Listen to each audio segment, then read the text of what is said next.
Hey, welcome to another episode of Super FX, the show where the mood is calm, the night is young, the stars are glistening in the sweet summer sky. You slowly close your eyes, realizing that it's time to get pissed the hell off about video games. I'm Tyler. I'm Matt. And this is episode number 6. Six What's up, bro? episodes over the course of, what's that, what are we, 3 months? We're a 3-month-old just baby. about. Mm-hmm. Can a 3-month-old baby walk and talk yet? I don't really have any frame of reference for what babies can do when. All I know is that when I was 3 months old, I don't think I was walking or talking yet, because I feel like I would know that. That's the kind of thing your parents would straight up tell you. Should we call up Terri and say, "Hey Terri, when did Matt say his first word?" I'm going to call my mom up on the podcast. I could, No, but no, I won't. we'd be waiting for Terri for a long time. Oh, great joke. Thanks. Matt's Bluetooth connection thing in his car. You get in the car and it powers up automatically, and it has to pair to your phone, but it's going to announce to you that it pairs to your phone. So you get in his car, and this thing also for whatever reason, this thing has a British accent. So you get in the car, Matt turns on his car, and this thing goes, "Waiting for pairing." And then you wait a few seconds, and then it goes, "Paired." Yeah. But I guess the first time Tyler got in my car, it definitely sounded like waiting for Terri. Yeah, well, yeah, that's what I thought it said. Waiting for Terri. That's my mom's name, so. And so I don't know. never lived that one down. Yeah, that was very strange for me. Anyway, I just had my first slow pitch game of the season. Oh yeah? I don't know what that means. Slow pitch it's kind of like baseball. Okay, wait. It's kind of like softball. It is softball, except you can't pitch fast. Oh, so that's it? It's Yeah, just pretty softball, much. but you have to pitch like gently. Yeah, pretty much. You have to go underhand. Oh, okay. How was it? We lost. Okay. So not good. No. I mean, what's important is that we had fun. Yeah, I was gonna ask if you had a good time. Yeah. The other team did a thing where they brought over. So you're not supposed to drink liquor or anything during these events, but everybody kind of does. Yeah. And the other team did this thing where after they beat us, their captain dude walked over with 2 drinks. One was like a hard seltzer thing, and one was a beer. And he was like, "The beer goes to who we nominate was your male player of the game, and the seltzer goes to who we nominated as your female player of the game." So Lauren got a spiked seltzer water from this kind of weird-looking old man who was their pitcher. So that was fun. Were you the male MVP? No, of course not. Hell no. I was gonna say, prom king and queen in soft throw, softball, Slow pitch, slow pitch, whatever. I'm gonna call it soft throw from now on. Though I like that better. Soft throw, softball. Well, what's going on with you? Nothing sports related, really. Which it's actually kind of sad a little bit, because now that it's summer, I always get in the mood to play kickball, but no one ever wants to play kickball because Are there we're all kickball fat and out of shape. leagues? I don't. Probably you could find a league for pretty much anything in America. Yeah, I mean, so I'm also doing hockey. Hockey, you can find there's endless amounts of hockey leagues here because Canada. Yeah. So we had our first hockey game the other night, but when I drive by a baseball diamond during the summer, I only ever see baseball being played. I can't say I've ever seen somebody playing kickball, like a team kickball. It's something that we played a lot in school, especially in elementary school. But as the years went on, we still tried to keep up with it outside of school. I played kickball with my friends every now and again, even after we graduated high school. But I haven't played in such a long time since that last time. I would love to play again. Yeah. Have they ever made any kickball video games? I was literally just thinking that. One of my favorite memories of high school is in gym class. We were playing indoor kickball because you can't really play outdoor sports for most of the school year here. Yeah.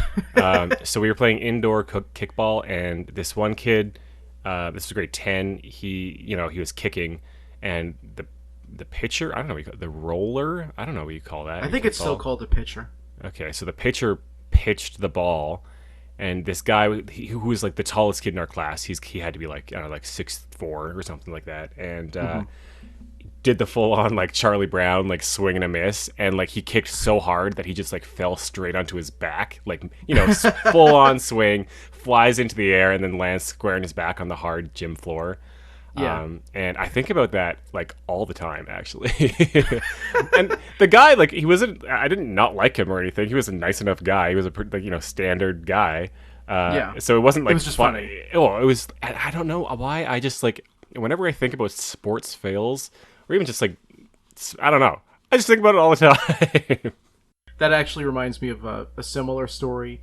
It's not really so much as like a Charlie Brown swing and a miss, but when I was in elementary school, there was like a phase where a lot of kids just didn't give a shit to tie their shoelaces. And one of them was this kid, Tommy. I don't actually remember his last name because we weren't really close. But I remember we played kickball at the after school program one day because my mom worked late. So I had to stay at the after school program until she could come get me. Right. Thanks, Mom. I enjoyed it. So wait, but you were gonna say, so you would say that you were waiting for Terry? I, that's our show, guys. Thanks so much for tuning in. Yes. And for whatever reason, yeah, there was that little like phase where some kids didn't care to tie their shoelaces. That was one of them. And we played kickball, and he did like a super full like hard kick after really hyping himself up one game, and his shoe just flew clean off and smacked this girl right in the head. Oh. Like, she was totally fine. It hurt, but it was fine. She wasn't in any sort of like distress or pain. She just yelled "ow" really loud. Do you think about this a lot? I don't think about it that often, but every time someone mentions kickball, it comes up. So I looked it up. There is a game called there's one kickball video game I can find, and it's called Kung Fu Kickball. Is it a Wii game? No, it's on Steam, and it came out in April, so it's not old. I guess sorry, This- it's just early, this past early- April? Yeah, early access. It's early access. Is that the only one you can find? There's something on addictinggames.com. You remember that?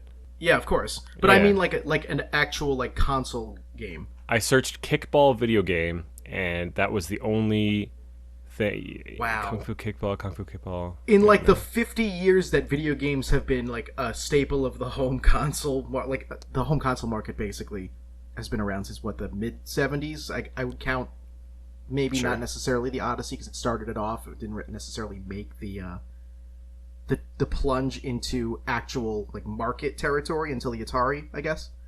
So Yeah. it's been like what, about 50 years ish, and there's not been a single fucking kickball video game in 50 years. That is what I'm seeing. How old is kickball? When did kickball? That's a good question actually. We should probably get on with the show. Yeah, what's up? What have you been playing? I've been playing that Mario Golf. Yeah, dude, I wanted to play with you so bad last night. I got home late. I'm so sorry. Yeah. I messaged Matt and I was like, "Hey, I'm gonna play that game," and I was like, "Oh, I can play too." And then he texted me and he was like, "Oh wait, I'm eating. Like maybe I'll play later." And then like 2 hours later, he was like, "I'm ready now." And I'm like, Well, I went out to dinner. It wasn't just like I'm eating for 2 hours. So it didn't work out. But I've been playing that game.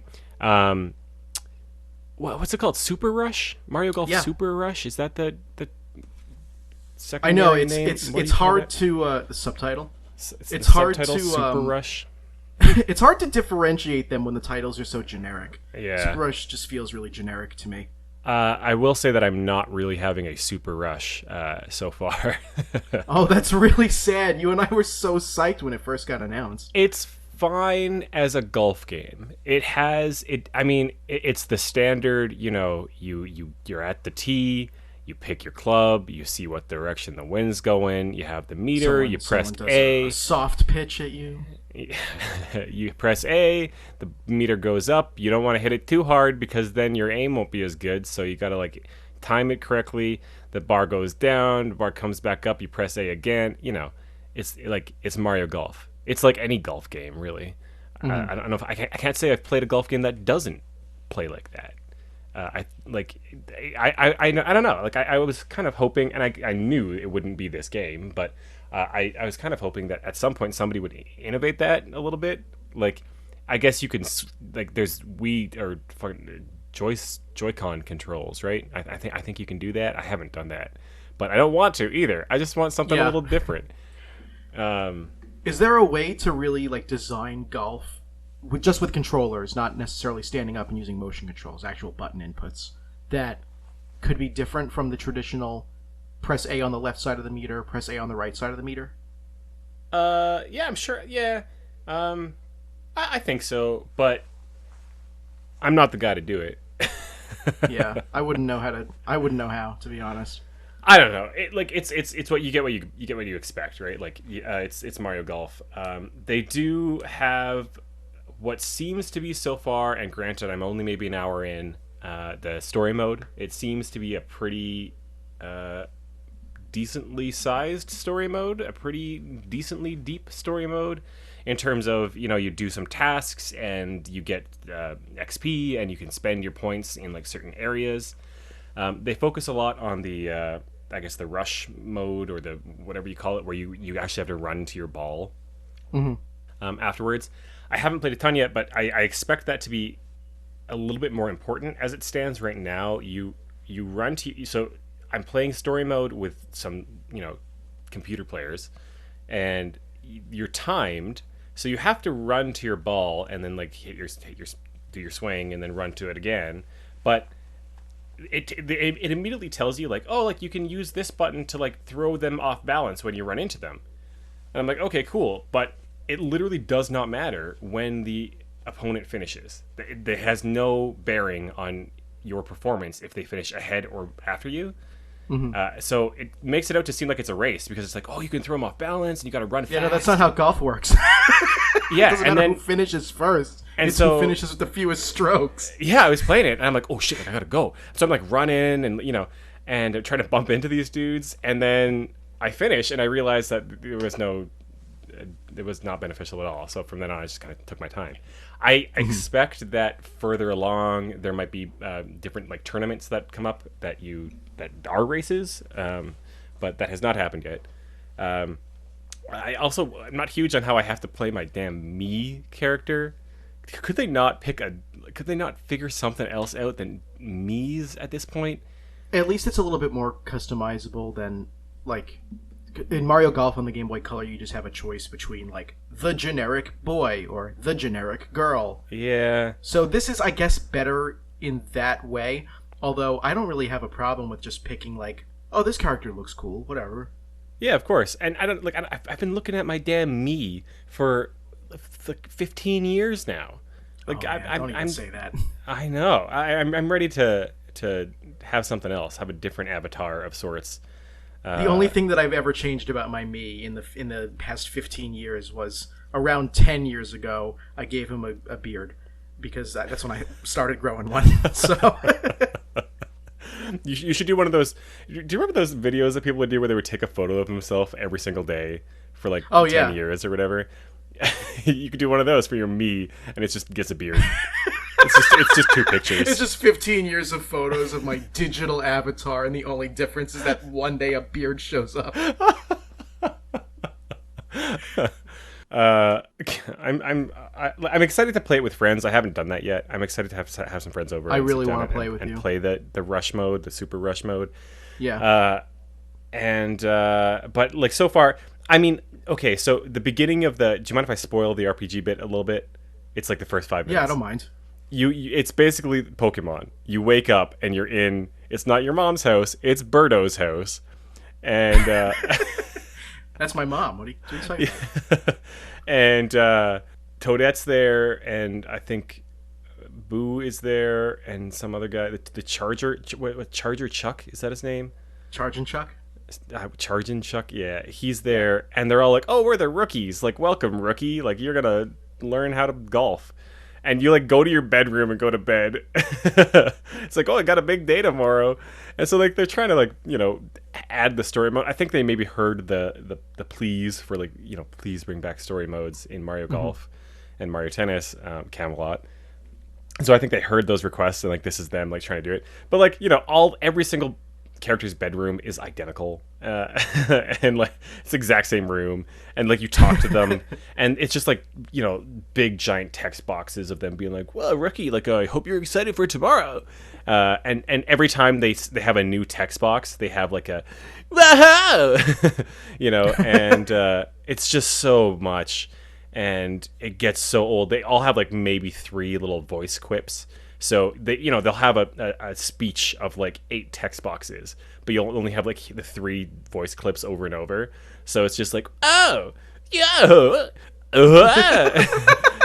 and it's just like, come on, like it gets so. Like, I understand so adding quickly. stuff like that for the flavor and like getting into the world building, but that's one of the main reasons why I really prefer older games to newer ones. Like I still love specific newer games that they sit really high up on my list, but older games have a lot of that charm without wasting your time, where we don't have all of this extraneous like sound clips. You don't have to wade through thousands and thousands of text boxes and watch cutscene after cutscene that basically does nothing for the story. It just makes you feel like you're watching a movie.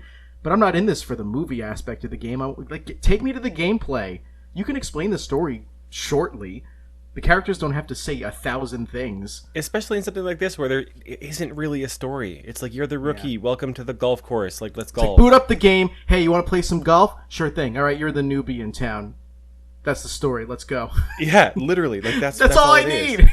But instead, you're sitting there listening to whoa. One of them goes yo-ho, and so Lauren and I were just going yo-ho all night because it's just ridiculous. So I don't know. It's charming. It's fun, but it's just not kind of the level of polish that I'd like. Yeah, and it's not different, or maybe too much polish. Yeah, who knows? It's just not different enough so far. I'm hoping that. I don't know, like I'd love if I play 2 more hours of it and it's like, all right, now we're going to space and there's a space level and the ball has different physics and like you're in a space outfit now and here's Toadette and she's in a cute space outfit and I don't know, like I really hope that happens, but I really don't think it's going to. So that's where I'm at with Mario Golf. Let me know how it goes, and maybe over the next couple of days we can actually sit down and play around together. Yeah, and I'll beat your ass. Listen, probably, but we don't have to tell everybody that. We'll see. Tune in next time to find out who the hell won. Next time on Super FX. What have you been playing? I'm still working on Pokemon, but everyone will be happy to know, and you as well, and especially me. I'm done with the GameCube games. It's over. I 100%ed both of them. And I finally moved on to the GBA titles, and I'm starting with Fire Red, and I've gotten this second wind finally playing a core series Pokemon game. Everything looks better, sounds better, feels better, it's way faster, I'm more familiar with it because I played Fire Red a bunch of times. And collecting all of the Pokemon is not a chore anymore. It's more just like, oh, here's a new Pokemon that I haven't caught yet, throw a ball. There's no Shadow Pokemon extra plot. I don't have to wade through text boxes with characters that I don't give a shit about. Yeah. It's really fun, and there's no extraneous like bullshit to get 100% in this game either. It's just get all the Pokemon. That's it. I really hope it's not my nostalgia glasses talking, but I do feel like Fire Red and Leaf Green was like they had it down, at that point. And oh yeah. The Game Boy Advance games look so good. They're really crisp, especially on a 101. It's fantastic playing them. Yeah, and so for them to recognize that, hey, like we kind of knocked it out of the park with Blue and Red, and let's redo those, tweak a couple things, and do it in this new engine. Like that is just, it's like the pinnacle of that kind of era, I find. It was a really good decision too, not just because like Red and Blue were super successful, but it was kind of a necessity that they had to remake those games, because the only way to be able to catch them all in Gen 3 is to have games where you can natively catch Gen 1 and Gen 2 Pokemon. And if they added all of that to Gen 3, the games would have been way too big, and there just wasn't enough room to be able to program encounters and routes for that many Pokemon, because Gen 3 bumps up the number to 386. So out of basically just sheer necessity, they remade the first gen games, and you can catch the other half of the Pokemon in Fire Red and Leaf Green. Right. Yeah. Yeah. That's. I'm kind of jealous of you. Like I'm thinking about these games now, and I What kind the, of you have them, play them. What are you talking about? Jealous of me? I've got other things to play. My buddy Nick and I just bought a lot of stuff on the Steam sale, and so I don't know. I feel like I'm set for a while. Mm-hmm. So, yeah, I think Pokemon's going to be your thing for the foreseeable future. Hey, that's all right. Maybe eventually one day you and I can actually have like an actual catch 'em all contest together. Wait, it's a contest? It's a race? I mean, if we can either do it together for fun or we can do it together as a race. It's up to you. I feel like it's it's like a backpacking hike. You know, like you go out for like a 5-day backpack and you're traversing these mountains and stuff, and it's not a race. Like we're going together. It's an adventure. You know. We could do that. I don't know why I said contest. I don't know. That's the competitive side. It's because you knew I was going to kick your ass at golf. You know what? When I get back all the way around to Pokemon Let's Go, which is easy to complete the Pokedex in, you can play one of them and I'll play the other, and we'll just help each other complete it. Okay, cool. Yeah, I didn't pick those up, but I think I'm pretty sure you Lauren can has trade one. over the internet. So. Okay, all right. I didn't play that one, but it seems a little. I've watched my sister play it, and it basically just looks like bare bones Gen 1, which can't say I'm definitely looking forward to actually sitting down and playing it, because it has like weird Pokemon Go like physics and controls, and they tried to make it appeal more to the people who were mostly into Pokemon Go. Right. So it feels like they took a mobile game and put the shell of Gen 1 on top of it. Right. But I'm sure it's a good experience. I mean, it's a Pokemon game. I've never had a bad experience with a Pokemon game, really. I've had mediocre ones and frustrating ones. I was going to say, just listen to episode 2. Bad. Yeah, not necessarily bad experiences. Fair enough. Fair enough. So you're going to be sticking around with Fire Red for a while? But yeah, I'm about 3/4 of the way through the story, and my Pokedex has 96 Pokemon in it right now. All right. The Kanto 151, and the National Pokedex has 386, and by the time I have gotten all 386 in all 5 games, it'll basically be all at the same time. So nice. It's kind of cool. Well, Godspeed, sir. Thank you. I'm having fun now that I finally moved on to the GBA games. So I'm going to keep at it, and you guys will hear all the updates, because I picked the worst time to do this quest, because I have nothing else to talk about whenever we discuss games we're playing. All right, I'm gonna have to step up my game and play some more, so I can fill this with not so much Pokemon. Yeah, but that's about it for me. We do have some gamer news with a Z, or it legally doesn't count. Zed, welcome to Canada. You're officially speaking of letters, like Z, or as I call it, Z, the Switch OLED is a thing, or do you say OLED? I think I say OLED. I haven't uttered the word enough times to know whether I definitively say one or the other. It's one of those things that you read a lot. Yeah. But you never really hear it said out loud, I guess. Yeah. OLED, I don't know. It's a new Switch. It's got a new screen. For the uninitiated, OLED stands for Organic Light Emitting Diode, and all that really means is instead of just like a light, it's a better light. Basically, it'll show your blacks better, right? Like the black pixels can get actually black and essentially turn off. So for the most part, your blacks you'll be deeper. You have higher contrast. It just looks a lot sharper. A lot of people are upset about this. A lot of people thought that we were going to get a Switch Pro of some sort, where we were going to have maybe some better specs, or maybe a bigger Switch, or maybe they would retool the Joy-Con system or something like that. And we didn't get any of that. We got it has a new screen and it comes in white. Everything that we thought was going to be updated on the new Switch was either A, updated so insignificantly that it doesn't matter, or B, not updated at all. So we got a better kickstand, which there's really no way to blow us out of the water with a cool kickstand design. It's either going to be good or it's going to be bad. It's not going to be the be-all, end-all. We got a 0.8 inch increase in screen size, which is nothing, honestly, in my opinion. And I'm the type of person who has fanboyed over Nintendo for pretty much my whole life, and I try to stand behind their decisions. I can admit when they do wrong. I think that one of my good qualities about being a Nintendo boy, and this is one of those times where I understand the necessity to update the Switch with new bells and whistles, but this just should have been a new model of Switch instead of the update to the Switch, if that makes sense. Yeah, yeah. I mean, the Switch is 4 years old now, so Yeah. I don't know if people were expecting like the Game Boy Advance to the Game Boy Color. It's not. I don't think people were expecting a different platform entirely, but I think they were expecting more of a Game Boy Color to the Game Boy, where there might be some exclusive games for this Pro version of the console or Yeah. something like Instead, this was more like a new Nintendo Switch instead of just regular Nintendo Switch, like the Yeah. new 3DS. It's basically the exact same console, but it's got rounder edges and a cooler screen. that. Yeah, and I riddle me this. So do you find you play your Switch in handheld more than docked mode, or vice No versa? way. I play it in docked mode almost exclusively. And Me if too.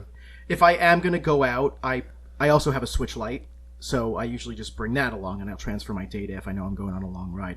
Even before I had a Switch Lite, I still didn't really bring my Switch very many places because it's too big to bring anywhere. Yeah, yeah. I'll bring it on trips, but Yeah, that's about it. I won't bring it on the odd car ride or like a small jaunt to like the store or something. Yeah, which is why I'm kind of curious. Like, I wonder. I imagine. I'd like to imagine that Nintendo has done the market research to determine what the stats are for how many players are playing in table or handheld mode versus tabletop mode versus docked mode. The interesting bit to me is that in the press release, Nintendo of America President Doug Bowser said the new Nintendo Switch OLED model in brackets is a great option for players who want to experience the new vibrant screen when playing in handheld and tabletop mode. With this addition of the new model to the Nintendo Switch family of systems, people have an additional choice of a system that best fits the gaming experience they desire, whether it's Nintendo Switch OLED model, Nintendo Switch, or Nintendo Switch Lite. So, they're being very obvious of like, hey, for gamers who want to play in handheld or tabletop mode, this is a good option for you. Yeah, except it costs another $50. So that's just interesting to me. Like, is that where the demand is? I don't know. Like maybe we're outliers. I maybe don't there's a lot of understand. folks who are playing in handheld mode that that's maybe 75% of the market, and so they wanted to benefit those folks. Like, I guess that's fine.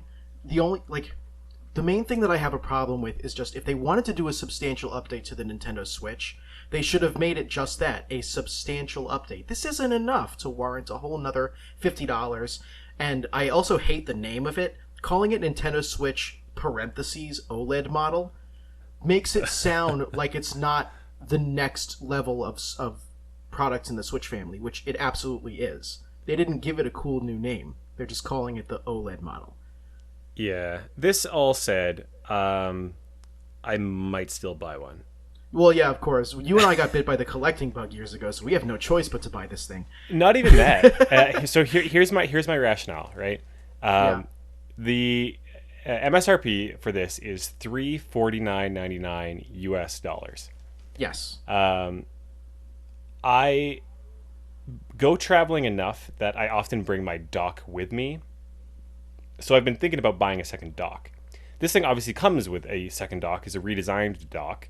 Yes, that's another thing I actually will say that they updated, is they also updated the dock, and I like the new design of the dock. It looks slick. It does. So it comes with a new dock, comes with a power adapter, right? Which to buy separately, I think that's like $100. Yeah, I think that's even the case for the regular dock and power Right. adapter. Plus, it comes with these white Joy-Cons, which I do like. I think the white Joy-Cons are super slick. I think so too. And so that's another $70 US? Yeah. So that's $170 that I could go and spend, or I could spend $350 and just get a whole second Switch. And my current Switch is actually kind of broken. It works fine, but there's a big giant crack in it, which I did not do. I didn't drop it. I didn't do anything. There's like one You time didn't tell me about this. Oh yeah. Well, okay. I say big giant crack. It's a small crack. It's like a little chip that came off. I opened up the cartridge door one time, and the plastic next to the cartridge door just like kind of came off with it. Oh no. Yeah, and I was like, "What the hell?" I have no idea how that happened, but I'm so sorry. No, it's fine. It works fine. It's no problem. It just irks me. It would irk me too. That's why I'm sorry. So here you go. So I don't know. There is a value proposition for myself where I'd like to have a second dock so I don't have to unhook my Switch dock and pack it up every time I go traveling. I'd like to have the second power adapter. I'd like the new Joy-Cons. So there is value there for me. I don't play in handheld mode enough to justify the OLED screen. Yeah. And I wish it was something more. And I don't know. I'm surprised it's not. I do wonder if there's some, the whole world obviously right now is being hit by a lot of stock shortages of, different electronic components. And there's a lot of like shipping issues and things like that are happening. And I wonder if this was supposed to be something more, and at the last moment or within recent months they kind of realized we're not going to be able to ship this anytime soon in the current state, so it got pared down. That's me totally spitballing, taking a shot in the dark, but I don't know, it just seems like something went wrong. I don't know. One thing I will say, which is not just because of the fact that it exists so I have to collect it, but there is actually a good reason for me to pick it up anyway. I have a lot of Switch games, and I play most of them on my straight-up regular Nintendo Switch because I like to play in the dock. And I do have another Switch. I also got the Animal Crossing Switch, but having to swap back and forth between them for different memory options kind of sucks. And I can go out and buy a micro SD card, but that's a lot of money to spend when I already own two Switches, so I have two problems, and I don't want to solve either of them.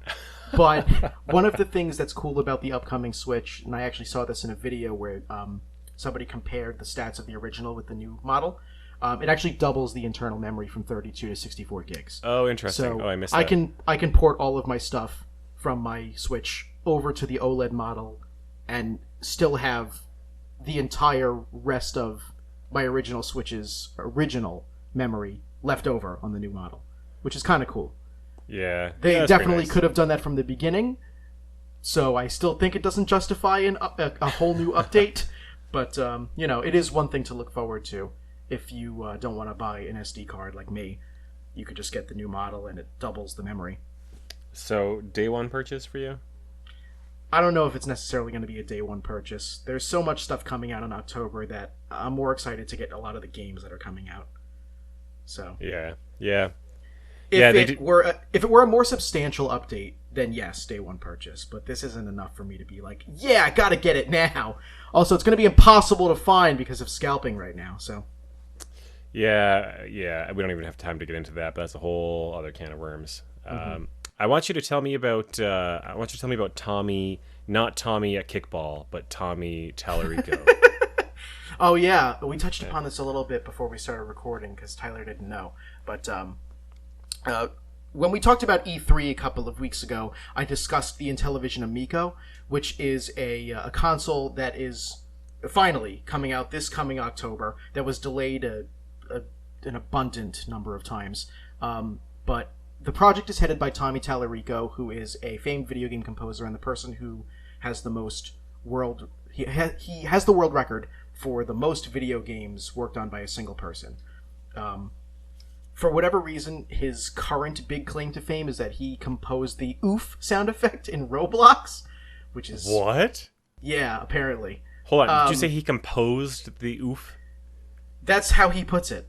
How does one compose an oof? I don't know, but I guess that's the terminology he's using, so I'm gonna throw him a bone there. I have been a fan of Tommy Tallarico for a while, and I was a fan of the Amico project. I kind of still am, but something has happened recently which has soured my my taste for the project a little bit. Nothing necessarily having to do with the Amico itself, but recently somebody named Sam Mochkovich wrote an article about the Amico, and they basically just kind of lambasted it and criticized it pretty harshly. And Tommy Tallarico found this, and because he's the head of what is currently Intellivision Incorporated, he noticed that there were a lot of pieces of information in that article that couldn't have come anywhere except like directly from the Intellivision like employee portal. Oh, interesting. So this information was leaked to him, and then he used it in his article, which is against the law, I'm pretty sure. or at least I would be led to believe it's against the law because Tommy Tallarico went on a rampage on Twitter, threatening legal action and typing in all caps about this. Oh, really? Yeah. It's all caps, eh? So It's one of those. It's not all caps, but so the messages were since deleted. But I have an archive of the tweets here. He writes at Ars Technic journalist in quotes at Sam Red just illegally posted a bunch of confidential information about Intellivision in his ridiculous misinformed article. The private info had not for public use and confidential all over it. Unfortunately, legal action will need to be taken. Same genius who thinks using stick photos are against the law. Same genius... Oh, stock photos, sorry. He corrected himself in the next tweet. And then he... and then he sent out a quasi-apology where he says... Didn't mean to cause such a stir in regards to calling out at Sam Red and his article. Our developer portal had a hole in security and was breached. Copywritten info on there was labeled private, confidential, and not for public dissemination. Some may say that posting it publicly violates DMCA. We're a small company trying to bring something unique to the video game world during a crazy time in the world in the hopes that more folks, no matter what your skill level, will play together. And then he continued on, and it's not really important. He just tried to make us feel bad for him. And I kind of do. I feel a little bit bad that someone who's trying their best to make what is essentially a 70s console in 2021, which is a very valiant effort. It's a very valiant and very difficult effort. They're being criticized, and everybody deserves to be criticized when they're in the commercial market. You have to make sure that your product is a good one. I don't want to be blindsided by a shit product.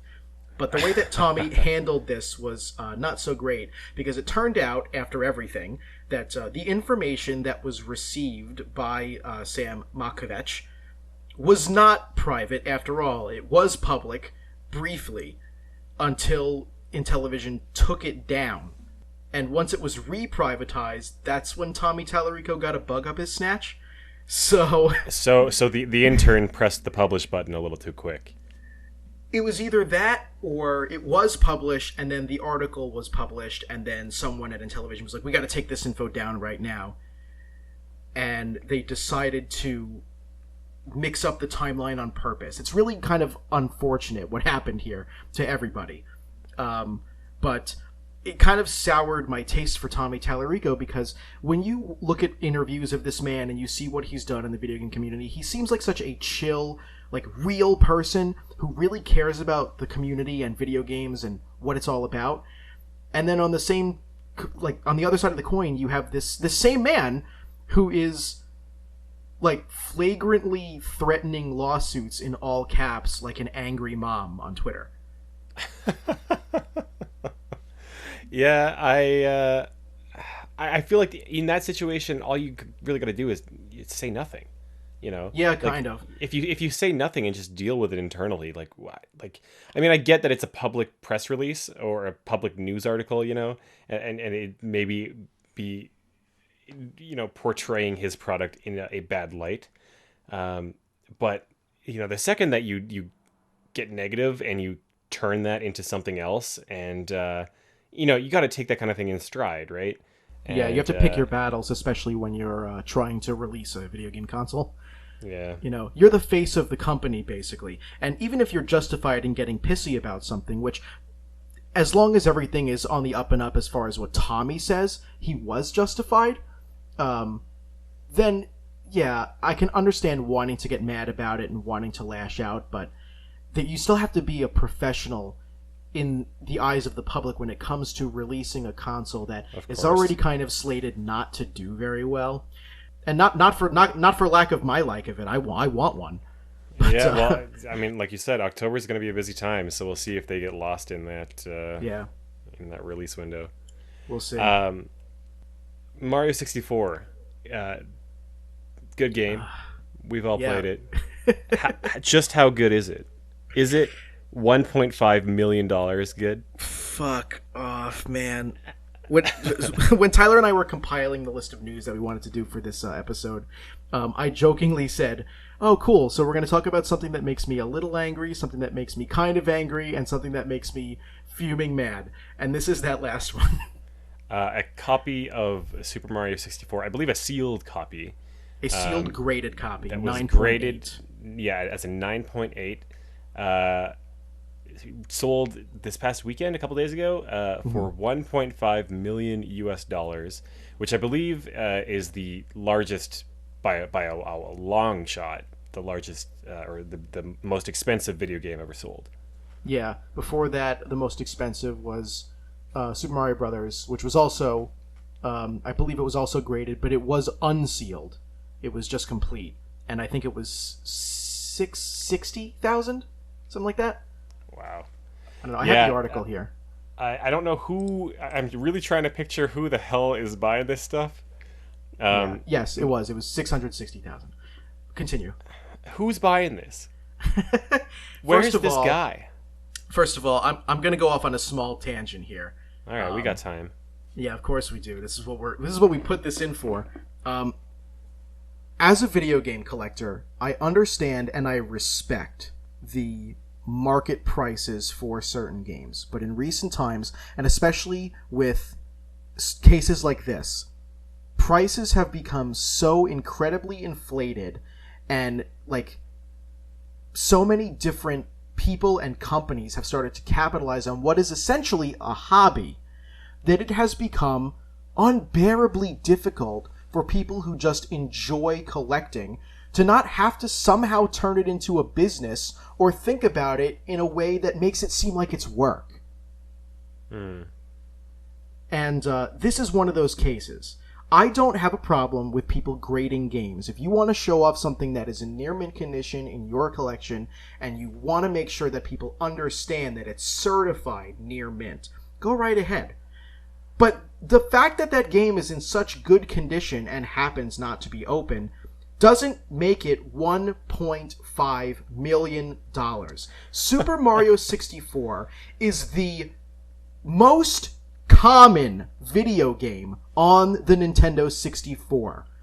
It is one of the best-selling 3D games of the generation in which it came out. It doesn't need to be $1.5 million, and the only reason it is because stupid people think that they know the video game market. I just wonder. I can't help but wonder who these people are who are buying these sealed games, right? Because it's not like you see a picture posted on Reddit or on Facebook or whatever of a game collector's collection, and there's just like, the shelves of graded games. Like, you never see that. So Yeah. whoever bought this, like, it's not going in a museum. It's going in somebody's house, and it's sitting somewhere, right? That we'll never see it, right? They have it, and they're obviously, I would assume they are happy about it, but we'll never see that, right? It's not like they're sharing this with the world, and they're never going to play it. So I just don't. I don't know. Like, is there something about? I think it goes past being a completionist at this point, right? Because there's one thing to be like, okay, I want to have a complete N64 collection, right? And then there's another thing to say, okay, I want to have, like, okay, I got my complete N64 collection. Now I want all of them to be in really good condition, so I'll upgrade all the condition of them all. Right? Yeah. So eventually, over years and years, you have a collection of complete N64 library, all in That are very maybe good like condition. 9.5 or better, yeah. Yeah, exactly, right? And so at what point then do you then take the step of, okay, now I need them all to be graded? Like, is that what's going on here? I don't think so. I think this is just one guy. Here's the thing. Grading is... Continue. Sorry, I didn't mean to fully interrupt No, you there. I don't know if it's... I was just going to say, like, I don't think that this is... I can't find a world in my own circle, in terms of all the people that are game collectors that I know, and all the people that I've met throughout the years. I can't think of a single person who would want to do something like this, even if they were like obscenely rich for whatever reason, right? I can't think of any of these people who would want to spend that kind of money on one game that they're never going to play. So I like this. Whoever's buying this is not a game collector. There's somebody who just... is it a talking piece? Do they display it like a work of art? I don't know, but honestly, like, that's not the important thing to me. I don't really care what somebody wants to do with their graded game. What matters to me is that grading a game should be nothing more than a choice by a hobbyist for his or her or their own personal collection. There is no like place really, commercially speaking, in the video game community for graded games. If there were, we would see games graded on store shelves, but they aren't. They just have cellophane around them. That should be the absolute highest top tier of a game that could possibly be collected. If you want to grade a game for your own personal collection, fine, but there isn't any reason that once it's been graded, it is suddenly worth $1.5 million. I'm already not very happy about the fact that a brand new Super Mario 64 is close to $5,000. I understand why, because it is beloved, even though it's super common, and it's difficult to find N64 games or any games from that era or back that are still sealed. So I get that price, but to go from $5,000 to $1.5 million just because there's a plastic box around it with a number on it that says it's in good condition is ludicrous. Yeah. And it's disgusting to me. Yeah. I see what you're saying. I don't understand how grading it increases the value from. It doesn't. That's exactly the point. The game, it's still this exact same condition as it was before you graded it. Yeah. When it was worth only about $5,000.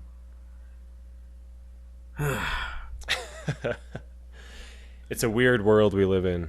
It is. Honestly, there aren't very many things in game collecting that get me mad, but as someone who is trying to collect, not just for fun, but also because I actually really care about the history of video games as an art piece and as a piece of culture that has affected society since their inception, it really, really sucks that it's becoming so impossible to get even the simplest things because there are people like this who inflate prices for no good reason. And I see it all the time, even in the simplest places. Like, I'll go to a yard sale, and one of the things that I always hold really true to yard sales is that there are three kinds of people who are selling at yard sales. The first seller doesn't know what they have, so they'll price it really low because they think that it's junk. The second seller does know what they have, and they're cool about it, so they'll price it, whatever, maybe around what it's worth, maybe a little higher. And then the third seller doesn't know what they have, just like the first one, but thinks that it's treasured gold, and so prices it incredibly high. Because they saw one episode of Pawn Stars? That is probably also a good bet, because there have been a couple of video game sales and shambles on Pawn Stars as well, which are always hilarious. I recommend looking them up. But oftentimes I find that the most obscene and disgusting prices come from people who either don't know or have the slightest, and only the slightest, idea of what old video games are. Because I've been to conventions and, to real game stores where prices are pretty close to what they're supposed to be. But then you go to a yard sale or a swap meet and someone has a copy of, let's use Mario 64, marked up to $80 because it's vintage. Mario 64 is younger than me. No one's calling me vintage, and if they did, I guess they get a handshake. But, like, retro, sure. Classic, sure. Vintage, antique, I don't think so. And I don't think that those words justify that pricing, even if it were classic or antique or vintage.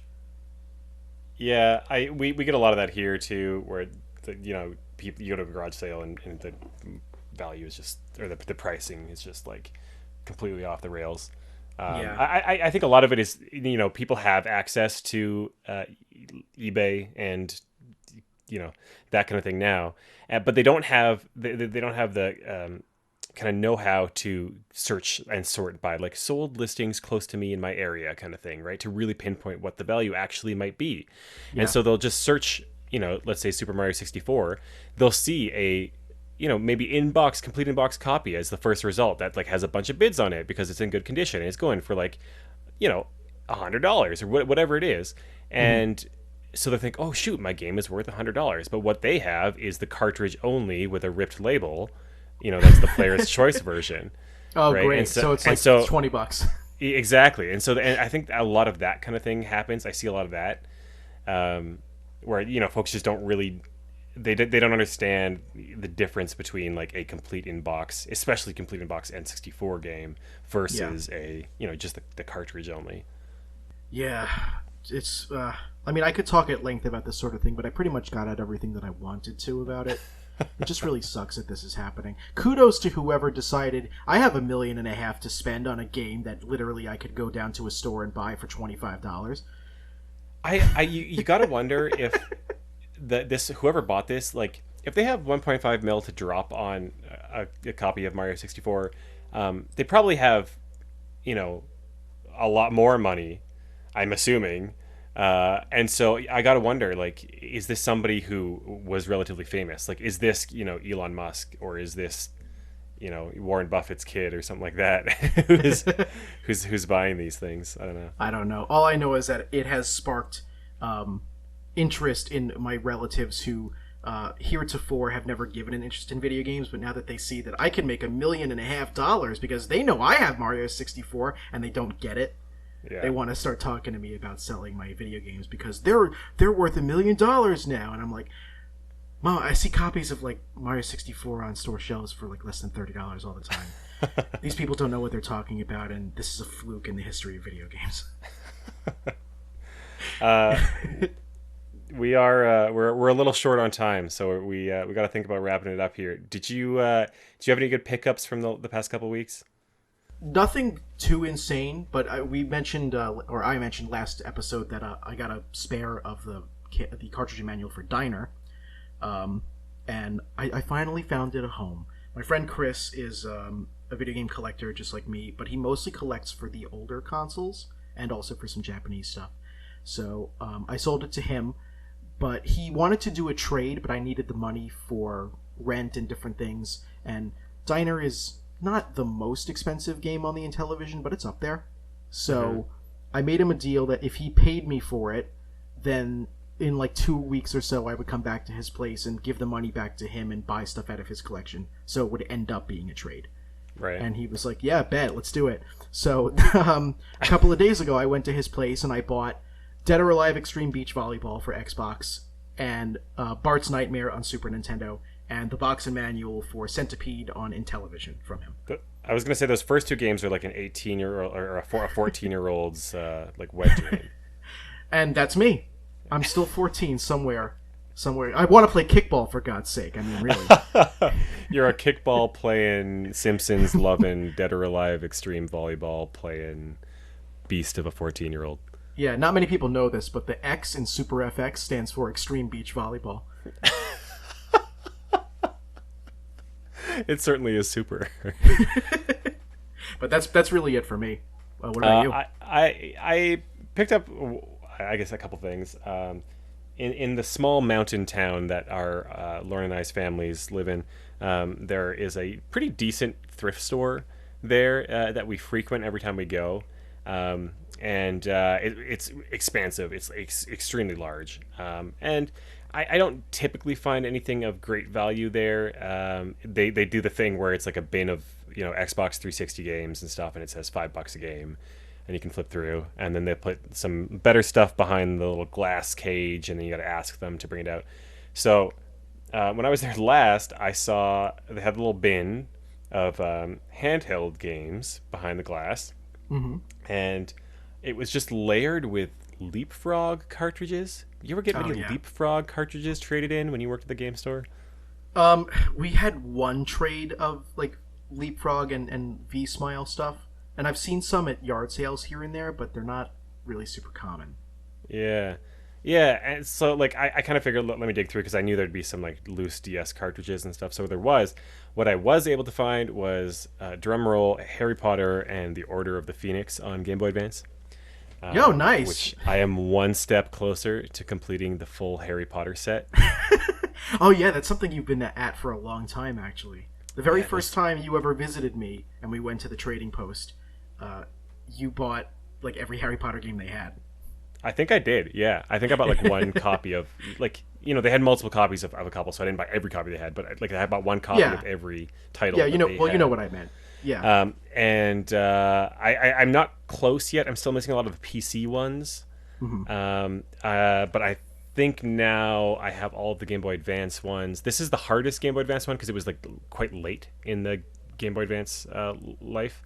Yeah. So this one was a little bit tougher to find. So I was really happy to find it there. But yeah, I've got a lot of the PC ones left to go. I haven't got any doubles yet. Like I don't have an Xbox Chamber of Secrets and a GameCube Chamber of Secrets. Like I've just got the one. Mm-hmm. So I've still got a while to go. But one day I will have the complete set, and I'm getting closer and closer with each coming day. I also picked up I think it was like a $2 PS2 memory card. That's not bad. Yeah, in a different color than I had previously. So, all in all, not bad. They had some DSIs there. I think I messaged you about them, and I was like, should I do it? I think they were like $45 or $50. Yeah, you did message me. I remember. Yeah. So I didn't end up jumping on those because they didn't look like they were in the best condition, and only one of them had a charger. And I don't know. I just didn't feel like dropping $90 on DSIs that day. I feel that. Don't worry. So that was it. I have heard some feedback from some listeners that we really want to hear the haunted Xbox story. Yes, and I want to hear it again because I love that story. Alas, I think it's going to have to wait another couple weeks because... Oh, no. All right. Well... I think we're at time. I guess we are. All right. The next time that we convene, Tyler, I want that to be the first thing we talk about because I really, really need people to know about that story. Maybe that's something we can just tease about it for the next several months, and it'll be the Halloween special. You'll finally hear the Xbox story. Or, and bear with me on this. Yeah, no, we'll talk about it. I wanted to get it in this episode, but I got so heated about the Mario 64 bull that was going on. So, like, everyone who was looking forward to maybe hearing about that story in this episode, it's all my fault. Lodge your complaints to @Zapatroid on Twitter. But yeah, use I guess all that'll caps. do it. What'd you say? Use all caps in your tweets. Yes, use all caps. Show me how professional you are. But I think that'll do it for this show. Guys, thanks again. To learn more about SuperFX, you can visit our website, superfxpodcast.com.